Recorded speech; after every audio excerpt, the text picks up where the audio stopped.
Moçada, a gente vinha falando, né? Eu vou recapitular um pouquinho do ponto anterior, para quem não está, então, a gente falava semana passada da pessoa de Jesus Cristo, então nós fomos discutindo um pouco que a criação, né? Deus nos criou livres e Deus nos criou à sua imagem e semelhança. E aí nós vemos que Deus, o homem pela sua liberdade, rompe essa aliança com Deus, rompe essa semelhança pelo pecado e passa a ter para com Deus uma dívida enorme, né? Ou seja, passa a romper esse vínculo de amor. E nós perdemos essa graça original, perdemos essa semelhança inicial com Deus. Nós vamos desaprendendo a viver da maneira livre que Deus nos criou. Deus nos criou para sermos livres, para sermos felizes, para sermos alegres, cheios de energia. Deus nos criou para isso, mas nós, por um processo livre, espontâneo e bem decidido, nós vamos caindo numa degradação de dependências, vícios, manias e coisas que vão nos escravizando. Para bem nos libertar e zerar essa dívida, Deus precisa vir ao nosso encontro. Mas esse vir ao nosso encontro, na sua pedagogia, Deus não faz de um pedestal. Por quê? Vamos dizer aqui que a Jeane é uma pecadora, a maior pecadora da terra, tá? E eu sou Deus, mais ou menos, né? Eu sou Deus, né? Aí eu venho ensinar a Jeane a não ser pecadora. Aí a Jeane vira para mim e fala, você é um Deus muito babaca. Por quê? Porque você, sendo Deus, você não sabe o que eu passo, você não sabe o que é passar fome, o que é passar sede, o que é passar privação, o que é tentação, porque você é Deus, sim ou não? Se eu sou Deus e não tenho nada disso, é fácil para mim não pecar, é fácil para mim viver um projeto de liberdade e felicidade, se eu não tenho necessidades próprias da criatura, do ser humano. Deus resolve isso na sua pedagogia, porque através do milagre, através do mistério da encarnação, ele se assume humano. E no momento em que ele se assume humano, ele passa a passar fome, sede, frio, tentação, apetite sexual, tudo isso. Deus passa a passar por tudo isso. Aí Felipe, Jesus teve apetite sexual, mas deve ter tido horas, que era um homem como qualquer outro da sua época, mas que devota a sua vida inteiramente à missão, por isso não casa, até onde a gente sabe, né? Mas, resumindo, o que eu quero dizer é que em Cristo, Deus vem se revelar para Lázaro, do reavivamento de Lázaro é bem conhecida de vocês, um Deus que está conosco, é um Deus que se dispõe a caminhar conosco. O cristianismo é uma religião de fatos, é uma religião de pessoas que existiram, que pisaram na terra. Algum de vocês aqui já foi até Jerusalém? Não, aqui. Pronto, você foi a Jerusalém, o seu pezinho bateu na poeira, que um dia bateu na poeira do pé de Jesus, que um dia bateu na poeira de Pedro, de Paulo, de Tiago. Ou seja, é uma religião de gente que existiu, tá certo? Não é uma religião como, por exemplo, da mitologia grega. Aonde que eu posso ir para pisar onde Hércules pisou? Tem onde eu posso ir onde o Hércules pisou? Onde o Anubis pisou? Onde o Brahma dos hinduístas pisou? Isso não torna religião, eu não estou discutindo o âmbito da religião, mas estou dizendo que o cristianismo é uma religião histórica, cravada na realidade. Porque Deus assim quis. Ele quis que a sua revelação fosse uma revelação histórica, real, concreta, né? E essa realidade, se Deus se encarna, se dá em uma pessoa, que é Jesus. Original, radical e coerente. Original, radical, coerente. E aí a questão, quer dizer, se Jesus é ó que palavrão, vai cair na prova, anotem, é consubstancial ao Pai. O que é consubstancial? Não há mais o que revelar, porque ele é o próprio Pai. Tinha um discípulo dele, um imbecil chamado Filipe, que falou assim, Jesus, mostra-nos o Pai. Aí Jesus, com aquela paciência divina dele, fala: Felipe, está há tanto tempo comigo e você me diz para te revelar ao Pai. Quem me vê ao Pai, porque eu faço a vontade do Pai. Então o que eu quero dizer com isso?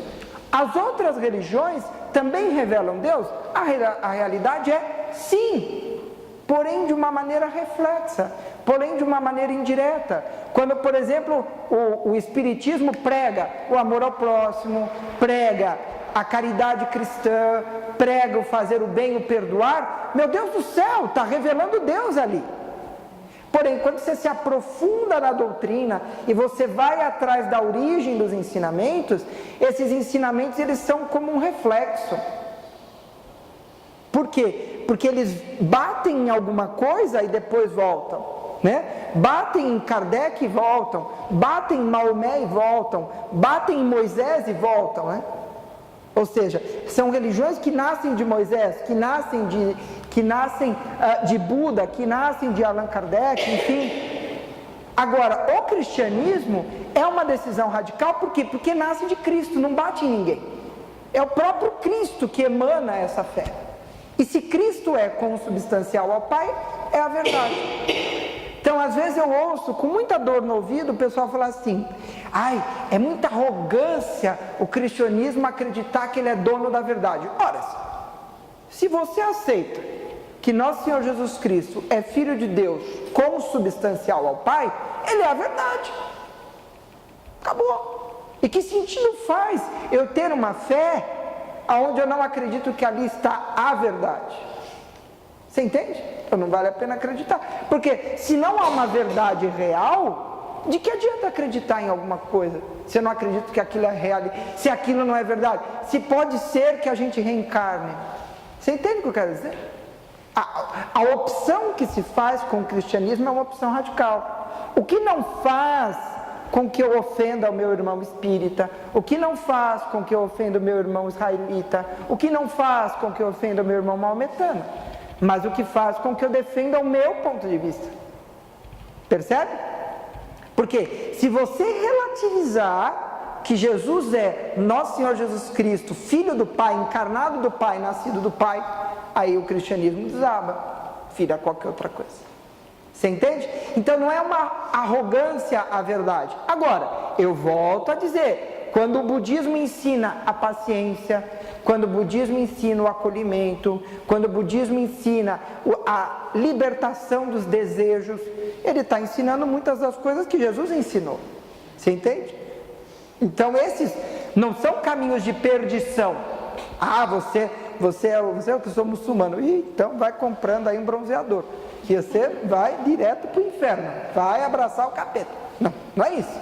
Quer dizer, o que eu quero dizer, quando eu falo que o cristianismo é dotado de uma verdade, é porque ele nasce da crença na encarnação, que a gente festeja no dia 25 de dezembro.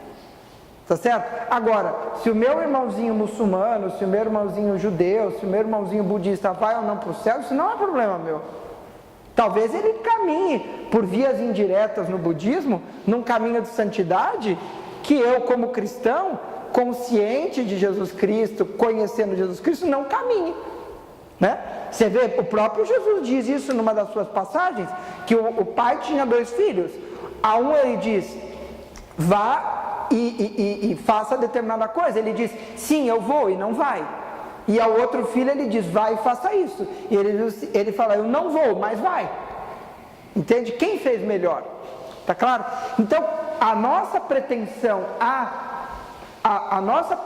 à verdade envolve uma decisão também radical. Porque se eu acredito que Jesus Cristo é a revelação da mensagem do Pai, eu tenho obrigação moral e ética de abraçar esse ensinamento e vivê-lo. Percebe? A fé implica isso, necessariamente. E qual é a mensagem de Jesus? A mensagem de Jesus é o Evangelho. A palavra Evangelho significa boa notícia, boa nova, é uma boa notícia, né? O ensinamento dele é composto de palavras e sinais. Jesus faz, na sua caminhada, uma série de discursos, uma série de ensinamentos, mas ele também age por meio de sinais, gestos, alguns milagrosos, outros não, certo? E uma coisa interessante sobre os milagres de Jesus, os milagres de Jesus sempre apontam para o Pai. Repito, os milagres de Jesus sempre apontam para o Pai, nunca são uma coisa, como eu posso dizer, imediata, momentânea para resolver um problema específico de uma pessoa. Está claro isso? Eu vou dar um exemplo para vocês. Por exemplo, o leproso, né? O que Jesus queria fazer quando ele curava o leproso? Era resolver a hanseníase no mundo? Tipo, fora a hanseníase e abaixo os bacilos. Não. O que ele queria fazer? Ele queria mostrar que o Pai vai de encontro àquele mais excluído, porque o leproso era excluído da sociedade, e o Pai traz ele de volta. Tá certo? Todos os gestos de Jesus são gestos que apontam para uma realidade maior, que apontam para aquilo que Deus quer, só que Ele o faz milagrosamente. Milagre dos pães. O que Jesus queria com o milagre dos pães? Da multiplicação dos pães. O que Ele queria? Será que Ele queria matar a fome das pessoas? Não, não era isso, né? Vocês lembram da historinha? Vou contar rapidamente a historinha. Tinha uma multidão ouvindo Jesus, aí os discípulos chegam: Jesus, manda esse povo aí dar uma vazada, porque a gente só tem 3 peixinhos e 2 pães, vai dar para esse povo comer não. Aí Jesus fala: dai-vos vós mesmos de comer a eles. E aí os discípulos ficam com aquela cara de bocó, né, dos discípulos. E aí Jesus pega aquele e começa a partilhar, e quebra, e partilha, e partilha, e partilha, e partilha, e partilha. Todo mundo come e ainda sobra. O que Jesus quis nesse gesto? Mostrar que ele era um bom padeiro ou um bom peixeiro? O que ele queria mostrar? Partilha. Isso, que pelo mínimo que você tem, quando ele é partilhado, ele aumenta, ele engrandece, ele vira um monte, né? Então, esses gestos são os gestos, os sinais de Jesus, os milagres de Jesus, não o tornam um milagreiro. Não, por isso que eu fico, não posso dizer o que eu fico, mas por isso que eu fico bastante chateado, vou usar chateado, por isso que eu fico bastante chateado quando eu vejo aqueles milagreiros. Hoje é noite de milagre, aí o pessoal, milagre pra tu, pra tua família, pra tua mãe, milagre. Eu falo, esse cara fez numa noite mais milagre que Jesus em 3 anos, esse cara é demais, é outro filho de Deus, né? Por quê? Não é que Deus não opera milagres, Deus opera e continua operando coisas milagrosas. A palavra miraculum significa algo que é vislumbrante aos olhos. Deus continua operando milagres, sobrenaturais ou não, porém, não da maneira como as pessoas o querem, né? Então assim, um milagre para tu, o que você tá? Doutor, Deus, eu tô com a perna meio torta, né? Então milagre para tu, perna no lugar. Você, perdi o emprego, milagre para tu, arranja um emprego. Não é isso, né? Porque Jesus nunca fez isso, né? O que Jesus faz é, através de uma ação miraculosa, inserir as pessoas dentro da sua mensagem, que é o reino de Deus. A mensagem de Jesus é o reino de Deus. E reino não é um castelo, um palácio, é o reinado de Deus, é o domínio de Deus, é a soberania de Deus sobre a vida das pessoas. Filipe, eu não quero ninguém soberano na minha vida, já basta minha esposa. Não, eu sei, mas essa soberania de Deus é uma soberania que nos conduz à liberdade. Por meio de parábolas e sermões, Jesus descreve a realidade do reino de Deus, o reinado da vontade do Pai sobre todas as coisas. E nós rezamos isso todo dia, não é isso?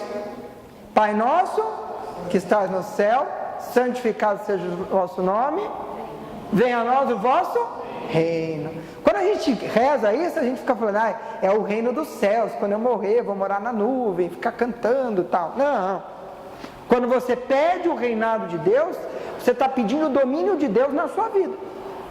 E o domínio de Deus na sua vida é como quando você recebe alguém na sua casa, muda tudo. Você entende? Quando você pede, por isso rezem o Pai Nosso de dedo cruzado, né? Cuidado com o que pedes, né? Reza o Pai Nosso de dedo cruzado, né? Pai Nosso que estás no céu, santificado seja o teu nome, venha o nosso seu reino, né? O pezinho aqui, né? Porque pedir o reino de Deus é admitir que na sua vida e na sua realidade transformar-se-ão muitas coisas. Muitas coisas vão mudar se você pede esse reinado de fato para você, né? Então, aqui, vamos dar uma lida nesse trecho. Alguém tem a Bíblia aí fácil? Mateus capítulo 13.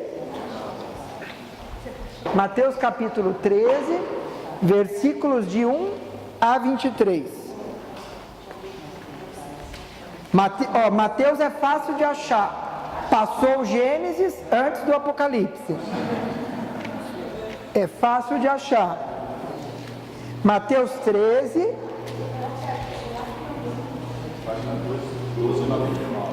De 1 a 23.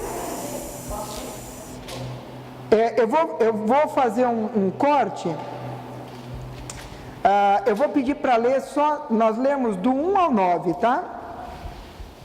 Vou pedir para ler do 1 ao 9 e depois do 18 ao 23. Vou fazer um corte, tá bom? Vamos do 1 ao 9, vamos lá.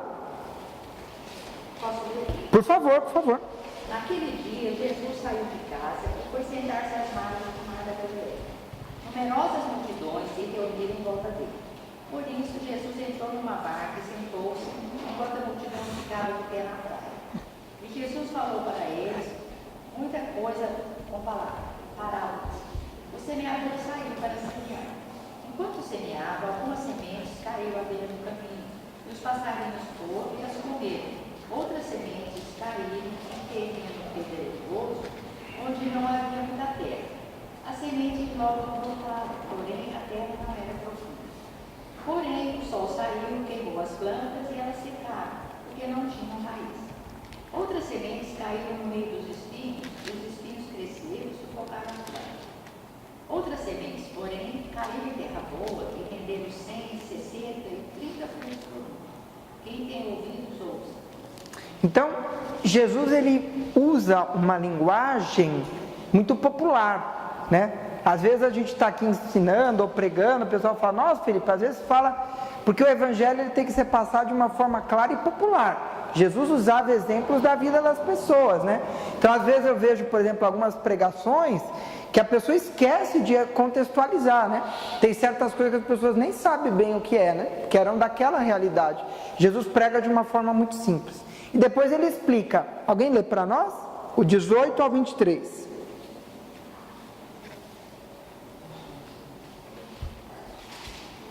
Ouçam, portanto, o que a parábola do semeador quer dizer. Todo aquele que ouve a palavra do reino e não a compreende é como a semente que caiu à beira do caminho. Vem o maligno e rouba o que foi semeado no coração dele.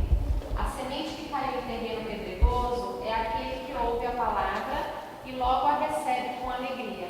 Mas ele não tem raiz em si mesmo, é inconstante. Quando chega uma tribulação ou perseguição por causa da palavra, ele desiste logo. A semente que caiu no meio dos espinhos é aquele que ouve a palavra, mas a preocupação do mundo e a ilusão da riqueza sufocam a palavra, e ela fica sem dar fruto. A semente que caiu em terra boa é aquele que ouve a palavra e a compreende. Esse, com certeza, produz fruto.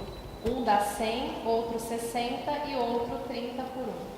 Percebe o que está aqui? Quer dizer, a primeira característica do reino de Deus é que ele depende da terra. O reino de Deus depende da terra e não da semente. A semente é tudo, muito boa semente, mas o que depende é a terra. Então, por exemplo, a primeira é muitos de nós, muitos dos que já passaram por aqui. Chega, crisma, crismei, graças a Deus, nossa, agora eu vou virar o próprio apóstolo Tiago. Aí fala assim, pessoal, vai ter uma reuniãozinha terça-feira. Não, reunião não dá para mim.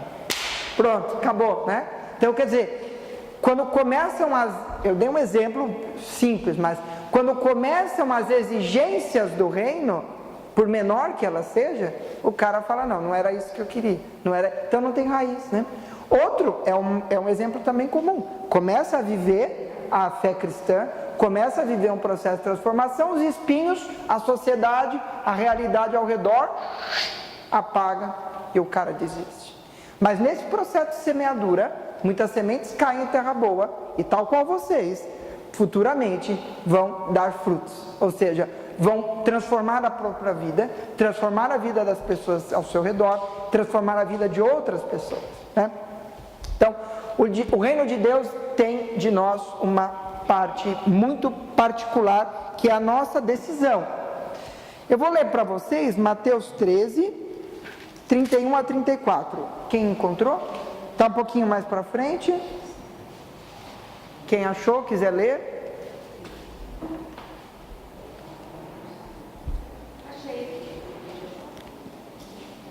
Podemos ler, por favor. A força do reino. Jesus contou outra parábola. O reino do céu é como uma semente de mostarda que um homem pega e semeia no seu campo. Embora ela seja a menor de todas as sementes, quando cresce, fica maior do que todas as outras plantas. E se torna uma árvore, de modo que os pássaros do céu vêm e fazem ninhos em seus ramos. Então o reino de Deus é a menor, grãozinho de mostarda, né? Então ele vai crescendo até virar uma árvore frondosa. Basta a gente alimentar ele dentro de nós, né? Basta a gente vivenciar isso.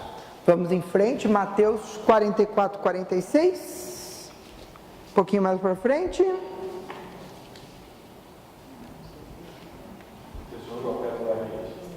reino dos céus é também semelhante a um tesouro escondido num campo. Um homem o encontra, mas o esconde de novo. E cheio de alegria, vai, vende tudo o que tem para comprar aquele campo. O reino dos céus é ainda semelhante a um negociante que procura pérolas preciosas. Encontrando uma de grande valor, vai, vende tudo o que possui e a compra. Então, quer dizer, o que ele quer dizer é que o reino de Deus é uma decisão radical. É uma radicalidade. É uma transformação em toda a maneira como você vê, se relaciona com Deus e com as pessoas. É radical, né? Vamos lá. Esse reino que Jesus anuncia, que é um reino, primeiro, de livre escolha. Segundo, transformador. Terceiro, radical. Esse reino tem 2 mandamentos. 2. Mateus 22, um pouquinho mais para frente de onde a gente estava, de 36 a 39. Vamos lá?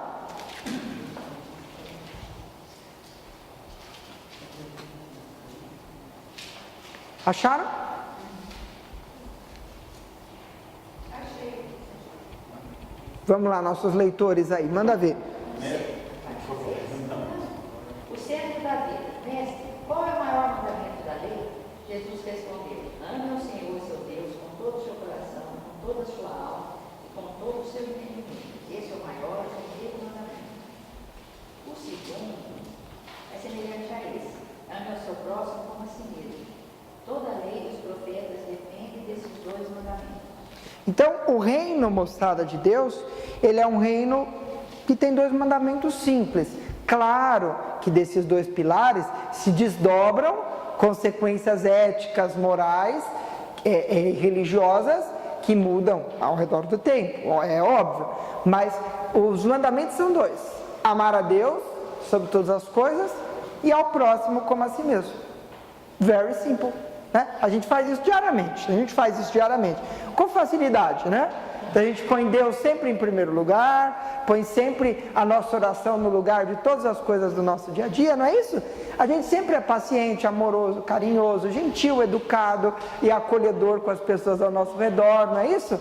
Sempre colocando os interesses do próximo na frente do nosso. Por favor, senhora, fique na minha frente na fila, né? Isso é o nosso dia a dia, é o nosso cotidiano, né? Porque às vezes a gente fala do mandamento do reino, olha, o reino de Deus que você pede no Pai Nosso é isso, as pessoas falam, não, mas isso é muito simples, né? São 2 mandamentos. Pelo contrário, há uma complexidade enorme em você amar a outro como a si mesmo, você gostar de outro como gosta de si mesmo, prezar ao outro como preza a si. É difícil isso. E colocar a Deus sobre todas as coisas significa colocar Deus à frente dos seus desejos pessoais, à frente de si mesmo, né? Então, esses 2 mandamentozinhos simples são muito complexos. Deus sabe disso. Deus entende as obrigações do reino que Jesus anuncia. Por isso, através do mesmo Jesus, ele se mostra. Nós vamos ter tempo de ler o Lucas 15, mas a tarefa de casa é essa.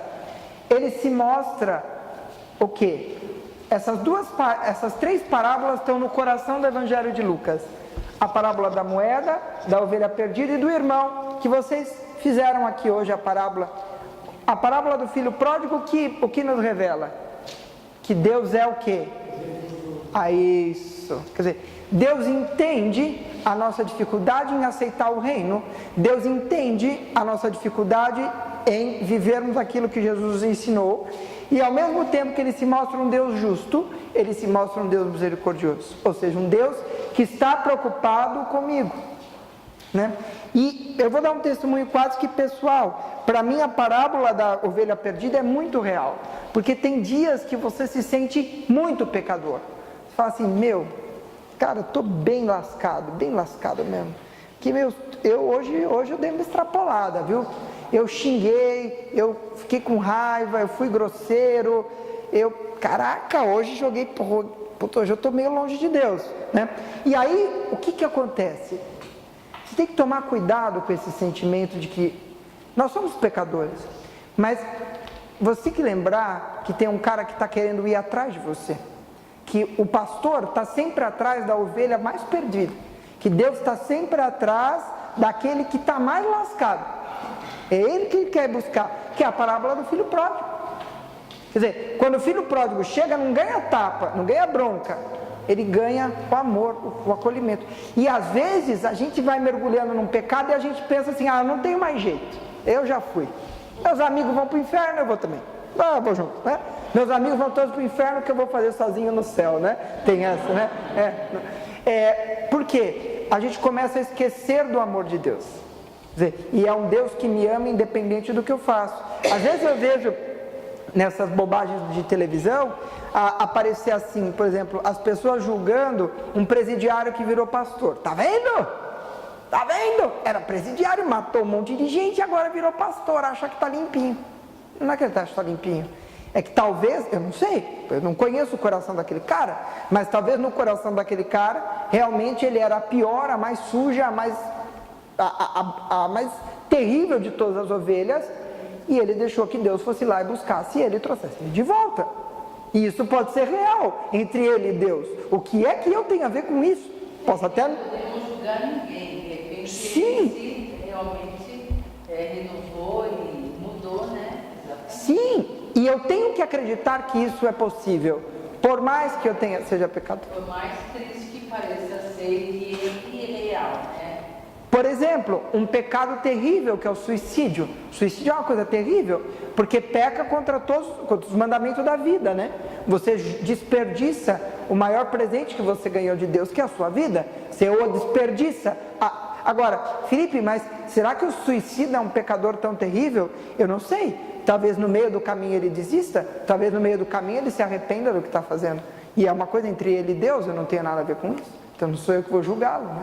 Então, é muito importante a gente entender que o Deus que nos semeia, o Deus que quer de nós uma transformação, quer que o reino floresça em nós, o Deus que exige uma radicalidade e nos dá 2 mandamentos de amor, é o mesmo Deus que vai atrás de nós quando a gente não entra nessa dinâmica. É o Deus que vai nos abraçar para colocar nessa dinâmica, né? E o reino é felicidade. Quer dizer, ele não tira a gente da água para nos tosquiar ou fazer um belo carneiro com hortelã. Não. Ele nos tira para nos devolver ao rebanho. O pai não recebe o filho para ser empregado dele. Ele recebe o filho como filho de novo. Então, eu tenho que professar que vale a pena estar no reino de Deus. Tem que valer a pena, tá certo? E como é que a gente converte o outro? Através do nosso exemplo. Então o cara vai falar assim, cara, a Giane, essa tal de Giane aí, lá no seu emprego mesmo, Giane, a pessoa vai falar, nossa, ela anda gente boa, ela chega, ela não fofoca com ninguém, não fala mal de ninguém, ela brinca, é feliz, tá, pô Jane, qual é o seu segredo? Eu falei assim, eu sou de Deus, eu sou cristão. Olha que coisa bonita. Então, quer dizer, nós temos que viver o reino com alegria, porque senão nós vamos convencer ninguém a ser cristão. Pode ter certeza disso. Vamos em Mateus 5, de 1 a 11. Quem pode achar para nós?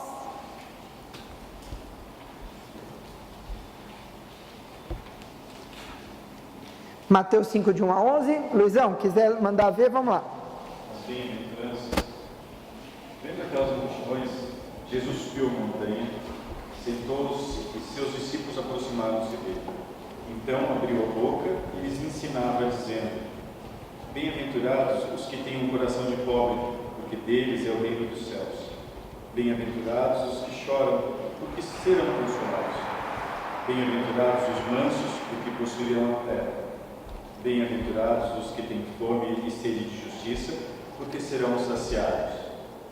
Bem-aventurados os misericordiosos, porque alcançarão misericórdia. Bem-aventurados os puros de coração, porque verão Deus. Bem-aventurados os pacíficos, porque serão chamados filhos de Deus.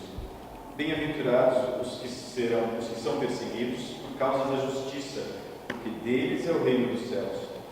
Bem-aventurados sereis quando vos caluniarem, quando vos perseguirem e disserem falsamente todo o mal contra vós e por causa de mim. Percebem? Bem-aventurados significa felizes.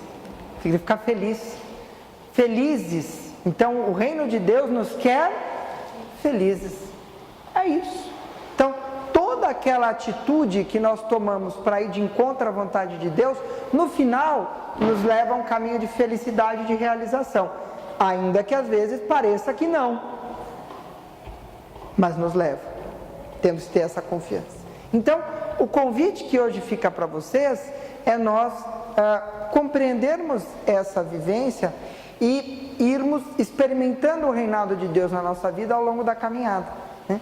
E passar por isso significa conhecer a vontade de Deus. Eu não tenho como viver o que Deus quer para mim se eu não conhecer. É para isso que existe a pregação, é para isso que existe a palavra, é para isso que existe a Bíblia, é para isso que existe a igreja. E aí a gente já começa a adiantar um pouco da eclesiologia. A igreja existe para ecoar o Evangelho de Jesus e para continuar ensinando as pessoas a viverem felizes e a viverem libertadas. Entende? Essa é a missão da igreja. E quando eu falo igreja, somos todos nós. Percebe? Então essa é a missão. Esse é o tema do próximo encontro. Nós vamos falar da morte e da ressurreição do Salvador. Então nós vamos entender um pouquinho o processo de morte de Jesus Cristo e o seu processo de ressurreição. Porque compreendendo a ressurreição, eu compreendo o que ocorrerá comigo quando morrer. Então, esse é um tema bem polêmico e que eu acho que o próximo encontro vai ser bem legal. Senhor, fazei de mim a vossa paz, onde houver ódio que eu leve o amor, onde houver ofensa que eu leve o perdão, onde houver discórdia que eu leve a união, onde houver dúvida que eu leve a fé, onde houver erro que eu leve a verdade, onde houver desespero que eu leve a esperança, onde houver tristeza que eu leve a alegria, onde houver trevas que eu leve a luz.